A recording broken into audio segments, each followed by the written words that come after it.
بسم اللہ الرحمن الرحیم۔ السلام علیکم ناظرین، دعا ہے سدا خوش رہیں، خوشیاں سدا آپ کا نصیب رہیں، آمین یا رب العالمین۔ ناظرین، آج میں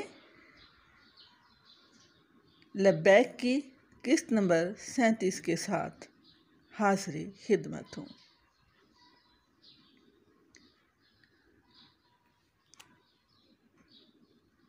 تو مزید انتظار کیے بغیر ہم اگلی قسط کی طرف بڑھتے ہیں۔ کرم ہی کرم، چاہیے تو یہ تھا کہ رد عمل کے طور پر میں احساس ندامت سے بھیگ جاتا، لیکن ان کی توجہ کا اثر اس قدر شدید تھا کہ ندامت کو بھی ساتھ بہا کر لے گیا۔ جب میں نے دور سے انہیں دیکھا تھا تو وہ مجھے مرد آہن نظر آئے تھے۔ ان کے چہرے پر وقار بھری خشونت تھی، لیکن اب جب کہ قریب بیٹھ کر میں نے انہیں محسوس کیا تو وہ سراسر شفقت تھے۔ ان کے وجود سے شفقت کی شعاعیں یوں نکل رہی تھیں جیسے زمین سے کشش ثقل کی لہریں نکلتی ہیں۔ ان کے ہاتھوں، بازوؤں اور آنکھوں سے جذبہ ہمدردی کے بھبکے اٹھ رہے تھے۔ یا اللہ، یہ کیا اسرار ہے! اس پروقار خود آگاہ سپہ سالار کو قریب آ کر کیا ہو گیا ہے؟ کیا یہ ان کی شخصیت کی چوتھی سمت ہے؟ لیکن یہ تو باقی سمتوں کی نفی کر رہی ہے۔ ظاہری سمت تو بٹ کر رہنے کا احساس دلا رہی تھی، لیکن یہ سمت قریب بلا رہی ہے، قریب اور قریب اور قریب۔ اس قریب میں ایک عجیب سی لذت تھی۔ میں نے اپنا آپ اس لذت کے حوالے کر دیا، اور پھر مجھے یوں لگا جیسے میں کسی شفقت کے سمندر کے ساحل پر لیٹا ہوا ہوں، اور لہروں کا بہاؤ بڑے پیار سے مجھے چھوتا ہے، اور پھر وہ لہریں مجھے اپنی گود میں کھینچ لیتی ہیں۔ سارا سمندر سمٹ کر ماں کی گود بن گیا تھا۔ دعا پڑھنے سے پہلے مرد قدیم نے جیب سے ایک لکڑی نکالی، اسے بصد احترام آنکھوں سے لگایا، چوما اور پھر ہاتھ دعا کے لیے پھیلا دیے۔ دعا کے بعد کرم فرمائی کے اس سمندر میں گویا جوار بھاٹا اٹھنے لگا۔ انہوں نے بایاں بازو پھیلا کر مجھے آغوش میں لے لیا اور قریب تر کھینچ لیا۔ پھر انہوں نے دایاں بازو پھیلایا اور قدرت کو کھینچ کر قریب تر کر لیا۔ پھر وہ میری طرف متوجہ ہو گئے، اپنے بائیں ہاتھ سے مجھے تھپکنے لگے۔ نچڑتا رس گلہ۔ ان کے بازوؤں اور ہاتھوں سے گویا مسمرزم کی لہریں نکل رہی تھیں۔ ان کے لمس سے ایک عجیب سی کیفیت پیدا ہو جاتی تھی، ایک بے نام سا سکون، ایک بے نام سی فرحت، جیسے انڈے کو انکوبیز میں رکھ دیا گیا ہو۔ نماز کے بعد وہ 10-15 منٹ ہمارے پاس بیٹھے رہے۔ اس عرصے میں ان کے بازوؤں، ہاتھوں، انگلیوں اور نگاہوں نے ایک طوفان برپا کر رکھا تھا۔ کبھی وہ میرے لیے جگہ بناتے، کبھی میرے حاجی بیگ کو یہاں سے اٹھا کر وہاں رکھ دیتے، کبھی میری کمر کو تھپکتے، کبھی میرا ہاتھ اپنے ہاتھ میں تھام لیتے۔ ان کی توجہ تلے میں یوں محسوس کرنے لگا جیسے خشک رس گلے کو شیرے میں ڈال دیا گیا ہو اور اس کا ذرہ ذرہ مٹھاس سے بھر کر نچڑنے لگا ہو۔ ان کی توجہ ہم دونوں پر ایک سی تھی اور اس وقت ہم دونوں مٹھاس سے نچڑ رہے تھے۔ میں نے قدرت کی طرف دیکھا، وہ سر جھکائے عجز سے سرشار یوں بیٹھے تھے جیسے دلہن لباس عروسی میں سر جھکائے بڑے معصوم انداز میں بیٹھی ہوتی ہے، لیکن اس کی آنکھوں سے صاف ظاہر ہوتا ہے کہ اسے علم ہے، وہ جانتی ہے، سمجھتی ہے کہ کیا ہو رہا ہے۔ میں آج تک قدرت کی زبان سے کچھ نہیں جان سکا، جب بھی جانا ان کی آنکھ سے جانا، نگاہ سے سمجھا۔ یہ درست ہے کہ نگاہ ساری بات نہیں بتاتی، تفصیلات سے نہیں نوازتی، لیکن بنیادی طور پر نفی اثبات کی جھلک کو ضرور واضح کر دیتی ہے۔ عورت کے متعلق عام طور سے کہا جاتا ہے کہ اگر وہ نہ کہہ دے تو مطلب ہوتا ہے شاید، اگر وہ شاید کہے تو مطلب ہوتا ہے ہاں، اور اگر وہ ہاں کہہ دے تو سمجھ لو وہ عورت ہی نہیں۔ اسی حساب سے تو میں نے قدرت کے متعلق بھی چند اصول وضع کر رکھے ہیں۔ اگر وہ زبان سے کہیں پتہ نہیں تو مطلب ہے کچھ پتہ ہے، اگر وہ کہیں شاید ایسا ہی ہے تو مطلب ہے ایسا ہی ہے، اور اگر وہ کہیں ہاں مجھے پتہ ہے تو یقین جانو وہ قدرت نہیں، کوئی اور شخص ہے۔ یہ تو قدرت کی زبان کی بات ہوئی۔ ویسے عام طور پر زبان انسان کا واحد عضو ہے جو جھوٹ بول سکتا ہے، جو بات پر پردہ ڈالنے کی قدرت رکھتا ہے۔ مرد قدیم کی موجودگی میں قدرت سے بات کرنے کا سوال ہی پیدا نہ ہوتا تھا، لیکن میں کانی آنکھ سے ان کے تاثرات کو دیکھ رہا تھا۔ رد عمل۔ مرد قدیم کے متعلق ہم دونوں کے رد عمل ایک سے بھی تھے اور مختلف بھی۔ میرے رد عمل میں حیرت کا عنصر تھا، لیکن قدرت کے رد عمل میں حیرت کا عنصر نامکنہ تھا۔ خوشی اور انبساط ہم دونوں میں یکساں تھی، لیکن اس کی نوعیت بالکل مختلف تھی۔ میری خوشی والہانہ تھی، والہانہ خوشی مقابلتاً سطحی ہوتی ہے۔ قدرت کی خوشی میں عمق تھا، گہرائی تھی، ان کے اظہار میں ضبط تھا۔ ہم دونوں کے رویے میں بنیادی فرق یہ تھا کہ قدرت جانتے تھے کہ جانتے ہیں، اور میں جانتا تھا کہ نہیں جانتا۔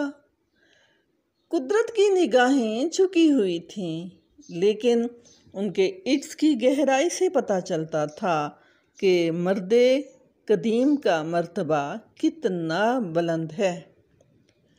قدرت کی گہری خاموشی ملفوف خوشی سے ظاہر ہوتا تھا کہ حمدانت باعث آبادی ما۔ نماز کے بعد مرد قدیم نے دونوں ہاتھ میری طرف بڑھا دیے اور میرا ہاتھ پکڑ کر پرجوش مصافحہ کیا۔ پھر وہ قدرت سے مصافحہ کر رہے تھے۔ اس کے بعد وہ اٹھ بیٹھے اور بڑے وقار سے مسجد نبوی صلی اللہ علیہ وآلہ وسلم کے ترکی برآمدے کی طرف چل پڑے۔ ان کی چال میں وہی وقار تھا، وہی ٹھہراؤ تھا، وہی خود اعتمادی تھی۔ چونکہ اس وقت نمازی بیٹھے ہوئے تھے، لہٰذا انہیں جاتے ہوئے دور تک میں دیکھتا رہا۔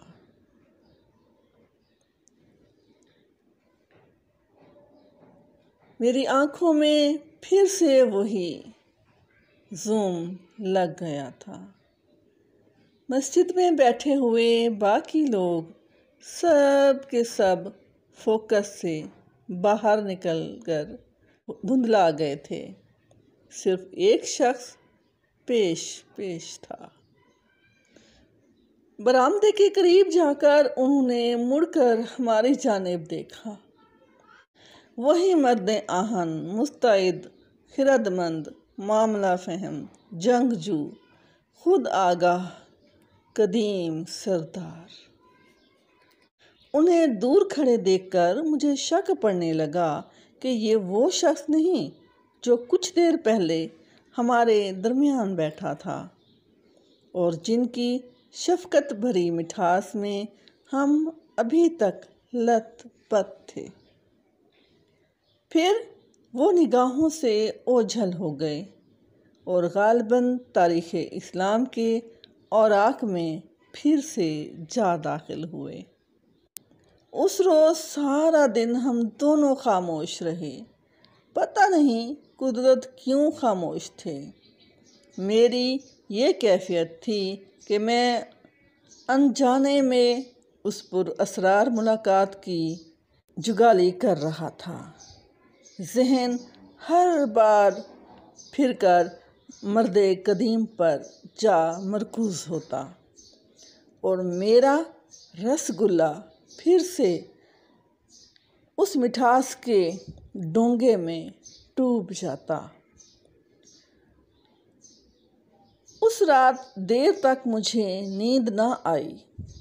ذہن میں مرد قدیم اس قدر رچے بسے ہوئے تھے کہ سونے کو جی نہیں چاہتا تھا۔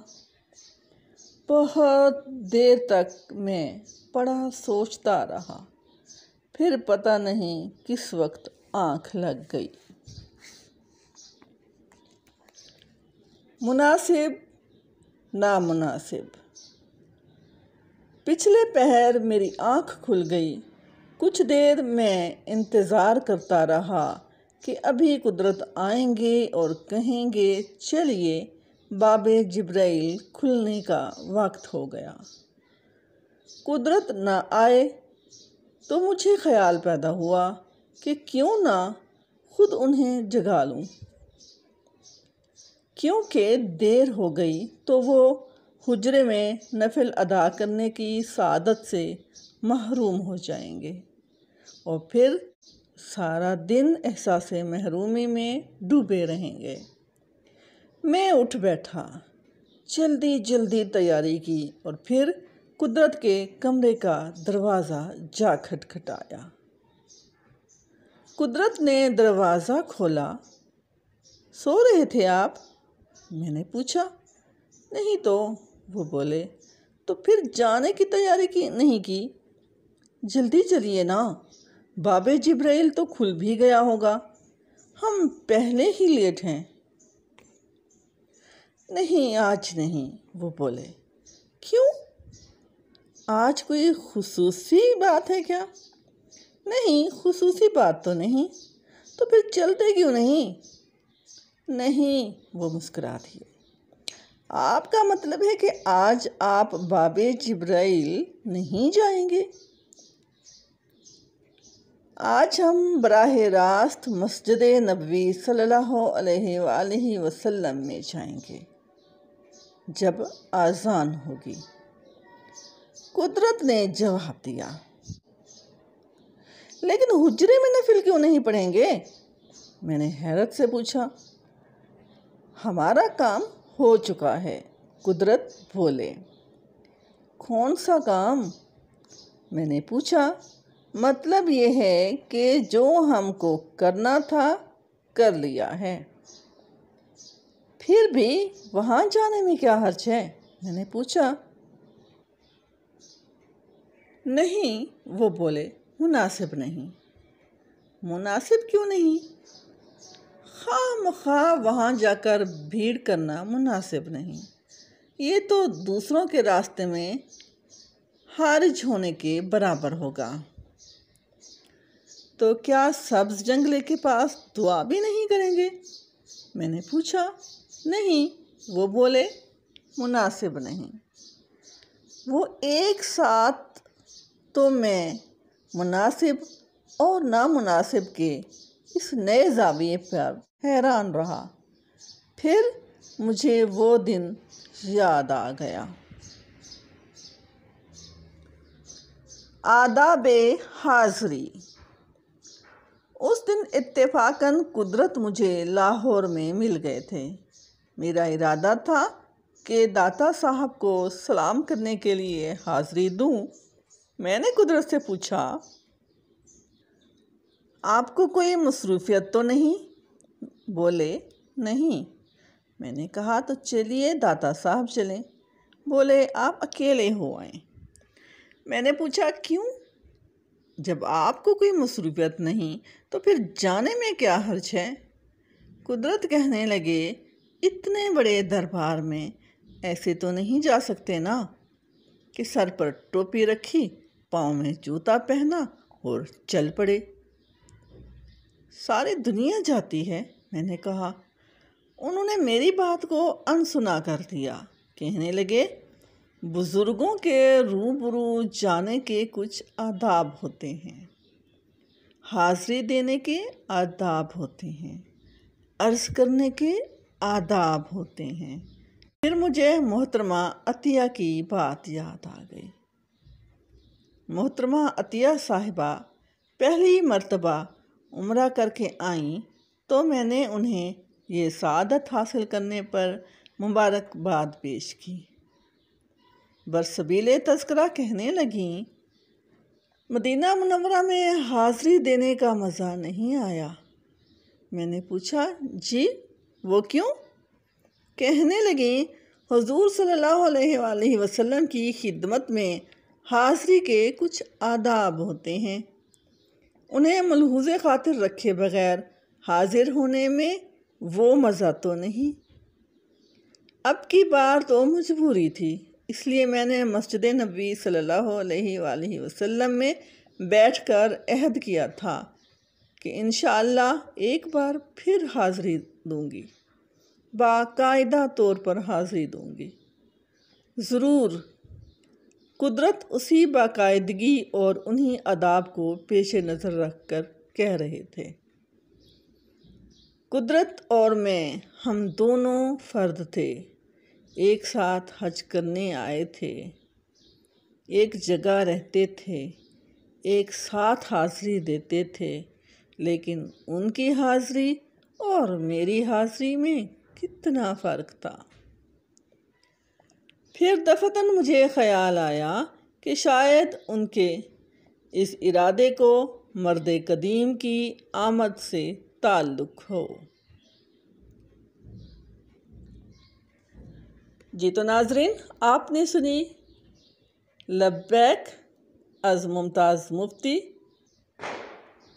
کی قسط نمبر 37۔ اس کے ساتھ ہی رابعہ عرفان کو اجازت دیجیے۔ اللہ حافظ۔ پاکستان زندہ باد۔